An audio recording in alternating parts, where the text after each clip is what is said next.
Hello मेरे फिल्मी शौकीनों। तो यारो कल रात मैंने एक मूवी देखी और मुझे लगा इसकी स्टोरी एकदम नॉर्मल होगी, बट लास्ट के 20 मिनट भाई साहब बहुत गजब थे।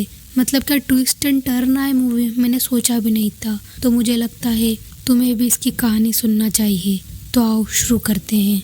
कहानी शुरू होती है विक्रम सेठी से, जो एक यूके का फेमस राइटर होता है। और विक्रम यहाँ अपनी बुक लॉन्च के लिए आया था इंडिया अपनी वाइफ कैथरीन के साथ में। और फिलहाल में विक्रम का पीछा पुलिस वाले कर रहे होते हैं, क्योंकि विक्रम की वाइफ उर्फ कैथरीन का मर्डर हो चुका है और पुलिस वालों का मानना है कि कैथरीन का मर्डर विक्रम ने ही किया है। तो इसी सिलसिले में पुलिस वाले उसका पीछा कर रहे होते हैं। विक्रम कैसे भी बच बचाकर एक बिल्डिंग में जाकर छुप जाता है और ठीक थोड़ी देर बाद पुलिस वाले भी उसी बिल्डिंग में आते हैं और सिक्योरिटी गार्ड से पूछते हैं कि क्या तुमने किसी आदमी को देखा है यहाँ। सिक्योरिटी गार्ड बोलता है नहीं सर, मुझे लूज मोशन हो रहा है तो मैं यहाँ कंटिन्यूसली नहीं बैठा हूँ। और पुलिस वाले थोड़ी पूछताछ करने के बाद वहाँ से निकल जाते हैं। पर जैसे ही वो लोग वहाँ से निकलते हैं उनकी गाड़ी के सामने माया आ जाती है और माया पुलिस को अपने अपार्टमेंट में लेकर आ जाती है। और पुलिस वहाँ पर देखती है कि वहाँ पर एक आदमी की बॉडी पड़ी हुई है और वह आदमी और कोई नहीं माया का हस्बैंड शेखर होता है, जो प्रोफेशनली लॉयर होता है। और ठीक शेखर की बॉडी के पास विक्रम खड़ा होता है, जिसे पुलिस ऑलरेडी ढूंढ रही होती है। और इसके बाद पुलिस वाले विक्रम को अरेस्ट कर लेते हैं और पुलिस वाले अपने सीनियर ऑफिसर देव को बुलाते हैं। देव क्राइम सीन पर आता है और साथ में ही उस दिन बहुत तेज बारिश भी हो रही होती है। बारिश, इसे याद रखना, काम आएगा आगे। और देव छानबीन करना शुरू कर देता है और वह कुछ सबूतों को कलेक्ट भी करता है। तभी वहाँ पर उसे कुछ जली हुई फोटोज मिलती है और साथ में उसको पता चलता है कि शेखर के सर पर किसी ने हेवी चीज से हमला किया है और इसी से उसकी डेथ हो गई है। और वहीं एक पुलिस ऑफिसर गौतम देव को बताता है कि विक्रम सेठी पर 2 मर्डर केस के चार्जेस लगे हैं, पहला उसकी वाइफ कैथरीन और दूसरा शेखर का। और इसके बाद इन्वेस्टिगेशन शुरू हो जाती है और वहीं पर देव का सीनियर ऑफिसर देव को बोलता है कि विक्रम का केस एक हाई प्रोफाइल केस है। दरअसल विक्रम को यूके की सिटीजनशिप मिली हुई है, तो तुम्हें ये केस 3 दिन के अंदर ही सॉल्व करना होगा, क्योंकि यूके की एम्बेसी प्रेशर बना रही है विक्रम को रिलीज करने के लिए। और देव तुरंत ही विक्रम से इन्वेस्टिगेशन शुरू कर देता है। विक्रम बताता है कि मैं अपनी वाइफ के साथ इंडिया में यहाँ बुक लॉन्च पार्टी के लिए आया था, पर पार्टी में मैं केवल अकेला ही गया था क्योंकि कैथरीन बहुत थक गई थी, तो इसीलिए पार्टी में मैं अकेला गया था, जो कि 7:30 बजे थी। तो देव बोलता है कि कैथरीन यूके से यहाँ आई बुक लॉन्च के लिए, पर पार्टी में नहीं आई। ये बात थोड़ी अजीब है, क्योंकि कैथरीन बुक पब्लिश कंपनी की सीईओ थी और वो साथ में ही तुम्हारी बुक पब्लिश भी करने वाली थी, तो उसका तो पार्टी में आना बनता है। और इसके बाद विक्रम बोलता है कि सर, कैथरीन को माइनर हार्ट प्रॉब्लम की डिसीज है और वो उस दिन बहुत थक गई थी, तो उसे मैंने घर पे ही रेस्ट करने के लिए बोल दिया और पार्टी में मैं अकेला चला गया। और जब मैं पार्टी से आया तो कैथरीन की बॉडी नीचे जमीन पर पड़ी हुई थी और उसके सर से बहुत खून भी निकल रहा था। और इसके बाद मैंने पुलिस को कॉल किया और पुलिस कैथरीन के रियल खूनी को ढूंढने के बजाय वह मुझ पे ही शक कर रही थी कि मैंने ही कैथरीन का खून किया। तो ये सब देखकर मैं डर गया था और इसी वजह से मैं वहाँ से भाग गया। देव कहता है कि तुम्हें वहाँ से भागना नहीं चाहिए था, ये तुमने गलत किया, क्योंकि हम पुलिस वाले भालू के समान होते हैं। अगर तुम सीधा खड़े होते तो हम केवल तुमको सूंघ कर निकल जाते, पर तुमने भागकर गलती करी और उसके बाद तुमने शेखर का भी मर्डर कर दिया। विक्रम बोलता है कि सर, मैंने शेखर का खून नहीं किया, यहाँ तक कि मैं तो उसे जानता भी नहीं हूँ। विक्रम बोलता है कि सर, मैं पुलिस वालों से बच बचाकर बहुत तेज गाड़ी चला रहा था और इसी बीच मेरी गाड़ी का एक्सीडेंट हो गया और इसके कारण मुझे बहुत सारी चोटें भी आ गई थी। तो इसी के लिए मैं एक फोन कॉल करने के लिए शेखर के वहाँ गया था, पर वहाँ मुझे शेखर की वाइफ माया मिली, जिसने मेरी पहले तो हेल्प करने से मना कर दिया, पर उसने मेरी कंडीशन देखकर मुझे हेल्प दे दी। बट मैं जैसे ही माया के घर के अंदर गया, वहाँ मुझे बहुत सारी चीजें अजीब लग रही थी, जैसे कि वहाँ पर एक टेबल टूटी हुई थी और उसका बेडरूम बाहर से लॉक था, मानो जैसे उसने बेडरूम में कुछ छुपाया हो। और इसके बाद माया मुझे फोन देती है कॉल करने के लिए, बट तभी वहाँ न्यूज आती है कि कैथरीन सेठी का मर्डर हो चुका है और सस्पेक्ट विक्रम सेठी को माना गया है। और ये न्यूज देखने के बाद माया का फेस बहुत काम था। माया मुझसे थोड़ी सी भी नहीं डर रही थी सर। और थोड़ी देर बाद वहाँ पर माया की काम वाली बाई आती है और माया उसकी काम वाली बाई को अंदर नहीं आने देती, बाहर से ही उसे रवाना कर देती है। और अगर माया चाहती तो ये न्यूज़ देखकर वहाँ से भाग सकती थी, पर उसने ऐसा नहीं किया। और माया का ये बिहेव देखकर मुझे बहुत अजीब लग रहा था। और विक्रम बोलता है कि शायद ऐसा हो सकता है कि माया ने ही उसके हस्बैंड शेखर का मर्डर किया है और उसकी बॉडी शायद बेडरूम में छुपा दी हो। और सर आप ही बताइए, मैं शेखर को क्यों मारूंगा? मेरे पास तो उसको मारने का कोई मोटिव भी नहीं है। और ये सब सुनने के बाद देव माया को बुलाता है इन्वेस्टिगेशन के लिए और माया पुलिस स्टेशन आती है। देव माया को कहता है कि विक्रम शेखर को क्यों मारेगा,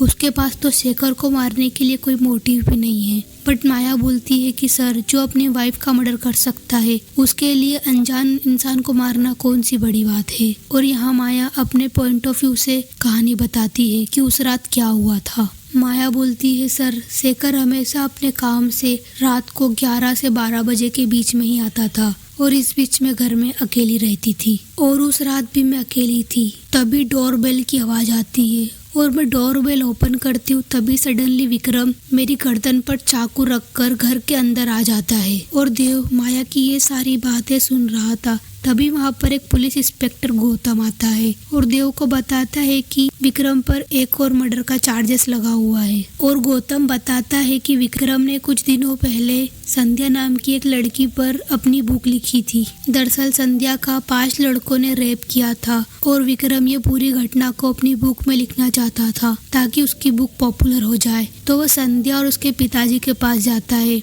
और चिकनी चुपड़ी बातें करके उनको मनाता है कि संध्या के साथ जो भी हुआ वो अगर मैं इस बुक में लिखूंगा तो काफी रेप विक्टिम्स को हेल्प मिलेगी और मैं प्रॉमिस करता हूँ कि संध्या का नाम इस बुक में कहीं पर भी मेंशन नहीं होगा। बट विक्रम की बुक पब्लिश के बाद संध्या का नाम लीक हो जाता है और संध्या का नाम लीक हो जाने के बाद संध्या काफी ज्यादा डिप्रेस्ड हो गई थी क्योंकि रिश्तेदार उसको बुरी नजर से देखने लगे थे और मीडिया वाले भी संध्या को काफी तंग करने लगे थे। इन सब से परेशान होकर संध्या ने सुसाइड कर लिया और संध्या के फादर का मानना है कि ये सब विक्रम के कारण ही हुआ है क्योंकि उसी ने अपनी बुक को पॉपुलर बनाने के लिए संध्या का नाम लीक किया है। और ये सब सुनने के बाद देव परेशान हो जाता है क्योंकि केस काफी ज्यादा उलझ गया था क्योंकि विक्रम अपने पॉइंट ऑफ व्यू से कहानी सुना रहा था और माया अपने पॉइंट ऑफ व्यू से। दोनों का अलग अलग मानना था और अभी तक इनके पास कोई सॉलिड प्रूफ भी नहीं था कि शेखर को किसने मारा है क्योंकि विक्रम का मानना था कि शेखर को उसी की वाइफ माया ने मारा है,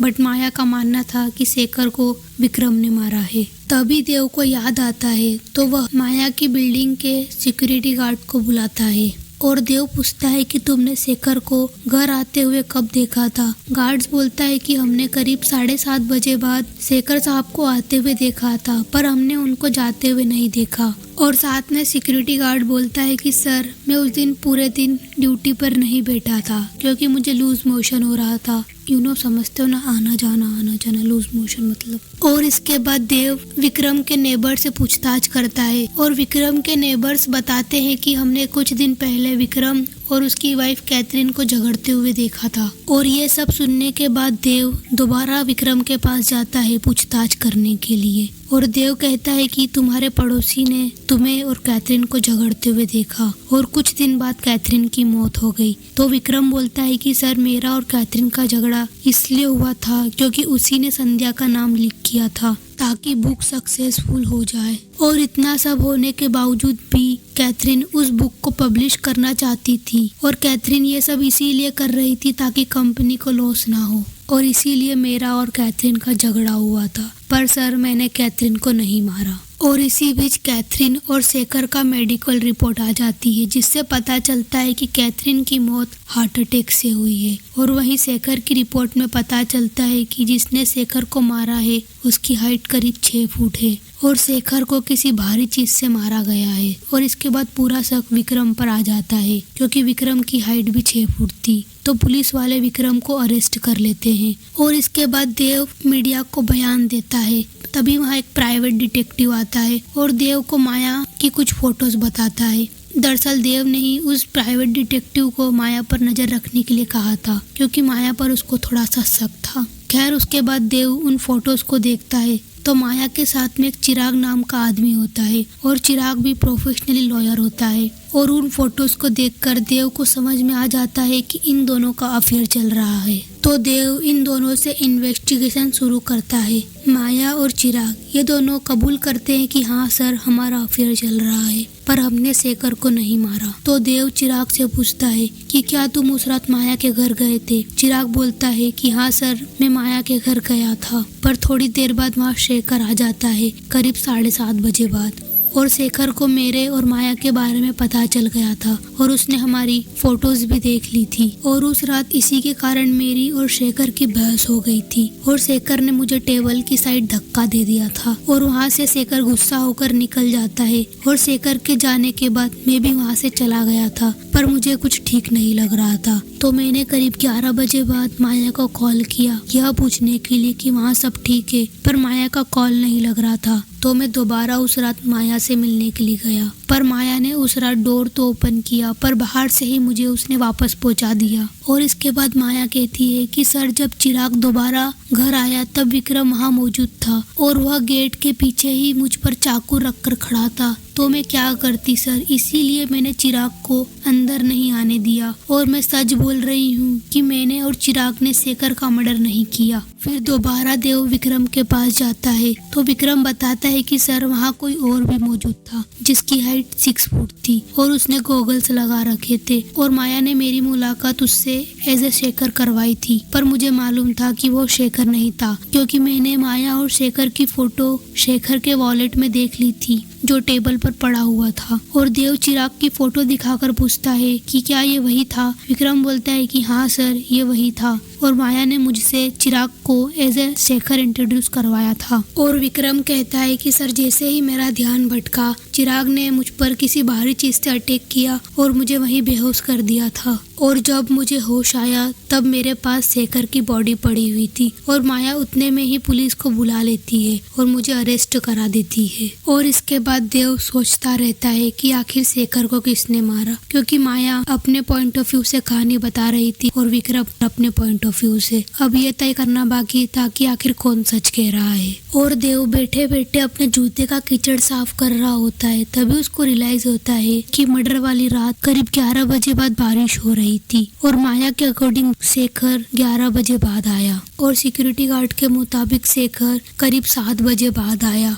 और दोबारा नहीं गया। तो देव तुरंत ही लैब जाता है और शेखर का सामान चेक करता है, पर यहाँ शेखर के जूते बिल्कुल साफ होते हैं। दरअसल मैं तुम्हें बता दूं, माया के अकॉर्डिंग शेखर 11 बजे बाद आया था और बारिश भी 11 बजे बाद हो रही थी। और अगर शेखर बारिश में आया होगा तो उसके जूते ऑफकोर्स कीचड़ में होंगे, पर यहाँ शेखर के जूते बिल्कुल साफ थे। इसका मतलब शेखर सिक्योरिटी गार्ड के अकॉर्डिंग 7:30 बजे आया था। और यहाँ देव को समझ आ जाता है कि शेखर को करीब 7:30 बजे बाद माया और चिराग इन दोनों ने मिलकर मारा है। और इसके बाद देव इन दोनों को अरेस्ट कर लेता है। दरअसल ये पूरा हादसा एक कोइंसिडेंट था, क्योंकि विक्रम जिस घर मदद मांगने के लिए छुपा था वो उसी पर भारी पड़ गया था और माया ने इसी का फायदा उठाते हुए विक्रम को फंसाया था। और इसके बाद ये भी कंफर्म हो जाता है कि कैथरीन की डेथ हार्ट अटैक के कारण हुई थी और यहाँ सारे डाउट्स क्लियर हो गए थे। तो देव विक्रम को रिलीज कर देता है और इसके बाद विक्रम कैथरीन का अंतिम संस्कार करता है। और इसके बाद देव भी विक्रम का फैन हो चुका था, तो वह विक्रम की एक नॉवेल पढ़ता है जिसमें हीरो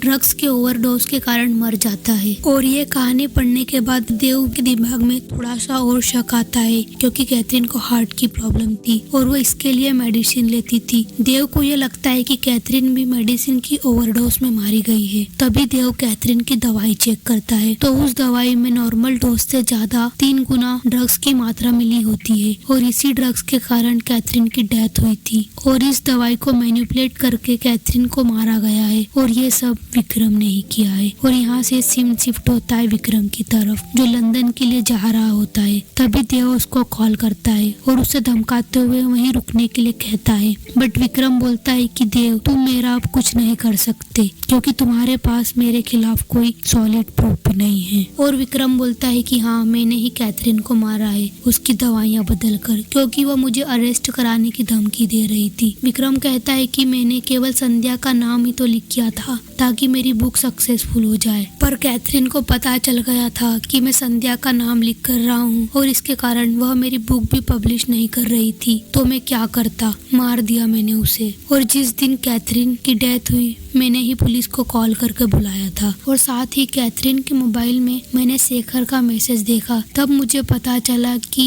मेरी वाइफ और शेखर ये दोनों काफी टाइम से मुझ पर केस फाइल करने की प्लानिंग बना रहे हैं। तो मैं वहाँ से भागकर शेखर के वहाँ गया। वहाँ मुझे शेखर तो नहीं मिला मगर उसकी वाइफ माया मिली और माया को मैंने धमका कर बंदी बना लिया था। और जब मैं केस के पेपर चेक कर रहा था तभी मुझे वहाँ चिराग और माया के फोटोज मिले। मुझे पता था माया अपना अफेयर छुपाएगी और इसी का फायदा उठाते हुए मैंने जेल में एक नकली कहानी बनाई। और माया तुम्हें हर बार सच बोल रही थी कि शेखर करीब 11 बजे बाद ही आया और मैंने ही उसको मारा और वह जूतों को मैंने ही एक्सचेंज करा ताकि पुलिस को ये लगे कि शेखर 7 बजे बाद आया था। और साथ में विक्रम बोलता है कि अब तुम मेरा कुछ भी नहीं कर सकते क्योंकि तुम्हारे पास अभी तक कोई सॉलिड प्रूफ नहीं है मेरे खिलाफ। और देव विक्रम को पकड़ने के लिए आता है पर तभी उतने में उसकी फ्लाइट टेक ऑफ हो जाती है और विक्रम यहाँ से निकलकर भाग जाता है लंदन के लिए। और इसके बाद ये कहानी यहीं पर एंड हो जाती है। तो दोस्तों इस कहानी में माया जो स्टार्टिंग से ही सच बोल रही पर उसके पास्ट के कारण उसकी ये कहानी हमें झूठी लग रही थी। पर वहीं पर विक्रम जो हमें स्टार्टिंग से ही एक नकली कहानी सुना रहा था पर उसकी कहानी हमको सच लग रही। और साथ में इस कहानी में बहुत ट्विस्ट एंड टर्न है। तो मुझे उम्मीद है तुम्हें ये कहानी अच्छी लगी होगी और अगर ना भी लगी हो ना तो कमेंट करके बता दो। और देखो सब्सक्राइब तो करके ही जाना है तुम्हें।